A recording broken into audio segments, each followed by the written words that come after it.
দীর্ঘ এক যুগেরও বেশি সময়ের আইনি লড়াইয়ের সফল অবসান হলো। বাংলাদেশ জামায়াতে ইসলামী আজকে বাংলাদেশের সর্বোচ্চ আদালতের রায়ের মাধ্যমে তার নিবন্ধন ফিরে পেল। পলিটিক্যালি মোটিভেটেড পিআইএল বা রাজনৈতিক উদ্দেশ্যে দায়েরকৃত মামলার মাধ্যমে জামায়াতের নিবন্ধন কেড়ে নেওয়া হয়েছিল। আজকের এই রায়ের মাধ্যমে বহুদলীয় গণতান্ত্রিক এবং অংশগ্রহণমূলক সংসদ প্রাপ্তি নিশ্চিত হলো। আমরা আশা করি এই রায়ের পরে বাংলাদেশে সঠিক নির্বাচনের মাধ্যমে প্রাণবন্ত সংসদ গঠিত হবে। জাতি, ধর্ম, বর্ণ, শ্রেণী নির্বিশেষে সকলেই তাদের ইচ্ছা অনুযায়ী ভোটাধিকার প্রয়োগ করে জামায়াতে ইসলামীর নেতৃবৃন্দকে বেছে নেবেন, এটা আমরা প্রত্যাশা করি।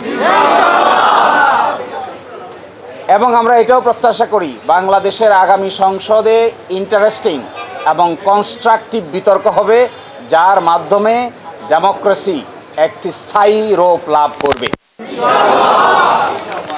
আজকে মাননীয় আপিল বিভাগ হাইকোর্টের যে রায় ছিলেন এই রায়কে বাতিল ঘোষণা করেছেন এবং ইলেকশন কমিশনকে নির্দেশনা দিয়েছেন বাংলাদেশ জামায়াতে ইসলামীর রেজিস্ট্রেশন এবং অন্য যে সকল ইস্যু ইলেকশন কমিশনের সামনে আছে বা আসবে সেগুলো যেন দ্রুতই নিষ্পত্তি করেন। এর এই মাধ্যমে আজকে বাংলাদেশ জামায়াতে ইসলামী তার নিবন্ধন ফিরে পেল এবং প্রতীকের ব্যাপারটিও ইলেকশন কমিশনের সামনে রেফার করা হলো আদার ইস্যু হিসেবে। এই জন্য আমরা মামলার শর্ট অর্ডার চেয়েছি। আমরা আশা করি আগামীকালকের মধ্যেই মামলার সংক্ষিপ্ত আদেশ আমরা হাতে পাব। এই সংক্ষিপ্ত আদেশ আমরা ইলেকশন কমিশনের কাছে অ্যাপ্রোচ করব। বাকিটা ইলেকশন কমিশন আইন অনুযায়ী অতি দ্রুত জামাতের নিবন্ধন এবং জামাতের প্রতীক বুঝিয়ে দিবেন, এটা আমরা প্রত্যাশা করি। যে আজকে যে ডাইরেকশন দিয়েছেন আপিল বিভাগ, সেই ডাইরেকশনে বলেছেন জামায়াতের রেজিস্ট্রেশন এবং অন্য কোনো ইস্যু যদি ইলেকশন কমিশনের সামনে থাকে তাহলে যেন ইলেকশন কমিশন এটা ডিসপোজ করে। এই অন্য ইস্যু বলতে আমরা বোঝাচ্ছি এটি হলো প্রতীক সংক্রান্ত ইস্যু।